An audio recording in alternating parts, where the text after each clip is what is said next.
She is a wife, a mother, a teacher, a community volunteer, a business entrepreneur, an artist, and a poet. Rosaleen Crowley is a woman of many talents, all of which she shares across 2 continents, her homeland of Ireland and the place she has come to call home, America. Rosaleen defines her creative drive as a desire to help connect people to people, which she achieves through a passion for learning that helps her to continually reinvent herself. Before we get into this whole conversation, we know that you're an artist because that's one of the reasons we're here. And I'd just like to talk a little bit about this beautiful painting next to you. Can you tell us about it? It's called Boatman Pass By. And I actually have a poem that goes with that. And I can read that to you. But if you look, you cannot tell whether I'm coming or going. And that's sort of my life. Sitting here on what is possibly part of a boat, if you see over here, it's a transportation, let's say, and I'm either going to be beamed down or beamed out. So sitting alone, holding on to my dreams, staying close to my roots, legs crossed, my spirit is happy, my mind is at ease. Still, it's not perfect, but that's how I feel. Travel if you must, but connect with your heart. Life is short and tart, love is long and sweet. Still it's not perfect, but it's a start. Now comes the end, and I hope I didn't offend. Thank you. That was lovely. Let's start a little bit about your background. I'm actually from Cork City. I married somebody from Youghal. It's my pleasure to live in Youghal. I love Youghal. Tell us, growing up in Cork City, what was it like? We've always had a writing and poetry sort of background in Cork. I went to an all-girls school. At grammar school or high school? No, we call that secondary school. Secondary school is 11 to 18 years of age. In those days, we had 6 years in the secondary school, and you completed it with the leaving certificate, which would have been maybe a 2-week-long intense examination. And so that's how you got your entry level to the 3rd level, or you decided to do some other kind of courses and or go into the workforce. And what was your choice? I did a Bachelor's of Arts, which originally I thought I wanted to be a psychologist, but I found that it had a lot of math in it and statistics. And so when it came to the choice at the end of the first year, I enjoyed my English literature classes so much I decided to do English and psychology, and that was my degree. We were very fortunate in 1976, which we'll put an age on it. We had Professor Sean Lucy and John Montague, so we had great influences in our university. Ireland is known for saints and scholars. We treasure our education and our lifelong learning. And I think that's the important thing, is that we're always learning. I've never stopped learning. That's the joy for me of always being curious and always wanting to reinvent myself along the way. I actually ended out, after 6 years in an administrative job, taking a route through outside of London and then outside of Liverpool, where I got recertified as a teacher in England. And so I taught, again, 11 to 18-year-olds in England. How long do you spend outside of London teaching? I was working for about a year there. Then we moved to outside Liverpool, and I immediately had a teaching job. In fact, I started teaching speech and drama. Tell us a little bit about how you connected to drama. Well, growing up in Cork City, we had what we call fesh, which are competitions. So under 15, under 18, and they would be speech and drama competitions. This was a passion of mine. I loved going into the competitions, and I was pretty good at it. So my original plan was that when I had my firstborn, I was going to leave my day job and I was going to have my own studio in my home.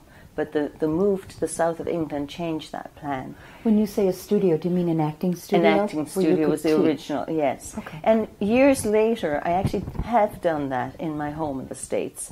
And I did it for about 3 years. We actually put together a similar type idea of a fesh For 3 years I founded an organization called INDEX, Indiana Dramatic Arts and Communication Society.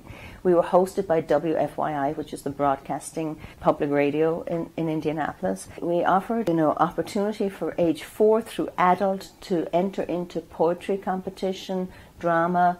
It was really, truly one of the 3 years that I really enjoyed.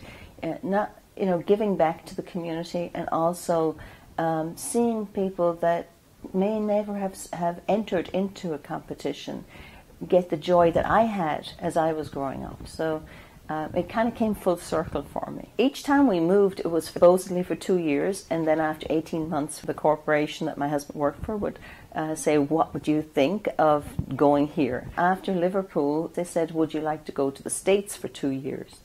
So we had such a good experience outside of London, and in Liverpool we said, 2 years would be great. And that was 26 years ago. Where did you settle in the United States at first? We've always been in Carmel, Indiana. It's a beautiful area to live in. It's very grounded in the arts community. We have our Association of International Women, 250 members, 37 or 40 countries represented at any one time. And so we have a mix of everything that you would want in a quality of life. I volunteered at the Children's Museum in Indianapolis, and at one point an opportunity came for a job that was in what was called Passport to the World then, and I was a cultural interpreter for Ireland. So in that respect, there was nobody else who could share the culture of Ireland the same way as I could. So it was a unique opportunity for me to be able to work, and I enjoy working. So I enjoy the connection to people. I enjoy the development of my career in a communications and teaching aspect. So that also was a really wonderful time for me. I was in the perfect place at the perfect time. Did you struggle at all in coming to the States after being from Ireland? Was there a great difference? All right. It's a great question, Christina. I think that the move from the south to Ireland, to the south of England, to the north of England, helped me greatly. Those smaller moves, in a sense, those nearer to Ireland moves, gave me some of the skills that you need when you move. And one of the things I did when I got to the States after I worked in the Children's Museum, I realized that I had a passion for helping people to move, and that I had a skill set that I was going to be able to make something else unique, which was to help corporate people be successful. I felt I had struggled for sure, but found ways to be successful, like connecting to my passion, or connecting to people, or even finding that work that was unique. So I actually set out and started a business called Relocation and Cultural Training Services. And what we did is we did the corporate You say moves. we. Well, we being a corporate identity. It was me. It was you. At the beginning, but I had 2 girls working for me. By the time we were a 10-year company. So I say we because you never do anything really on your own that's huge. I mean, we had 800 people over 10 years from 37 different countries. We found schools for them. We solved problems. We did area orientation. We hosted at the airport.